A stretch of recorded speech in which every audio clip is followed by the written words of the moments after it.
Magandang araw, Bagong Pilipinas. Nandito tayo ngayon sa Multipurpose Hall sa Campo Crame, kung saan binigyang pagkilala at parangal ang 20 pulis na nagbigay ng dedikasyon, profesionalismo at hindi matatawarang serbisyo publiko sa ginanap na 7th JCI Manila Ignacio Jimenez Awards for Outstanding Police Service.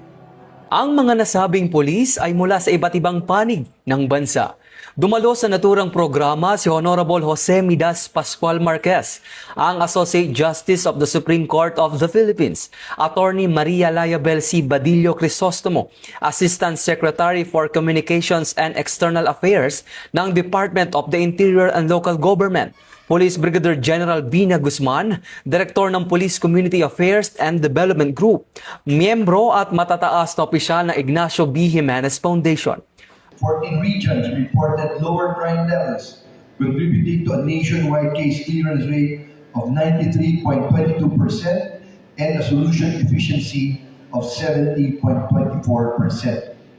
This is evidence that sustained police work and better coordination with communities are producing concrete results. But the numbers only tell part of the story. Behind every statistic is a police officer who chose to do the job properly, one who followed the law, built the case carefully, and respected the rights of others. Bukod sa ilang opisyal ay dumalo rin at nagbigay suporta ang mga pamilya ng mga awardist. Award na to, of course, sinaalay ko sa aking family, sa aking mga magulang, aking asawa at anak, at sa buong Makati City Police Station personnel. Dahil kung wala sila, hindi natin makakamit to.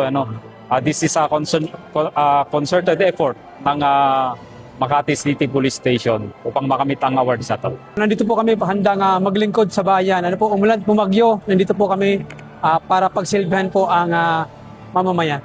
I-continue po natin kung ano po ang ginagawa natin sa ating sinumpang tungkulin. Nakakapagod man, ay lahat po yan ay nasusuklian sa pagmamahal sa atin ng ating organisasyon. At nandiyan po ang mga iba't ibang non-government organization na handang magbigay or mag-ano sa atin ng award na deserve po ng PNP, tulad po ng GCI Manila at Ignacio Jimenez Award. Layunin ng aktibidad na mabigyan ng pagkilala ang mga warong pulis na nagbigay ng mahalagang ambag sa pagpapanatili ng kapayapaan at kaayusan sa pamayanan. Hello po ating mga bayani. Ako po si Edison Ke, ang 2026 President of JCI Manila. Nais lang po namin magpasalamat sa inyo sa serbisyo, sa sakripisyo at sa araw-araw na hindi nyo nakakasama ang inyong mga pamilya para po sa ating bayan. I just want you to know na nandito kami, ang JCI Manila, together with the Ignacio B. Jimenez Foundation, na-appreciate po namin lahat ng sakripisyo, lahat po ng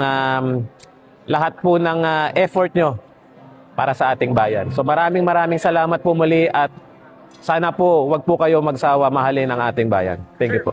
Sa bawat natatanging pulis na pinararangalan, mas lalong napagtibay ang tiwala ng publiko sa isang kapulisang may integridad, profesionalismo at tunay na malasakit sa mamamayan na nakaangkla sa bagong PNP para sa bagong Pilipinas. Serbisyong mabilis, tapat at nararamdaman.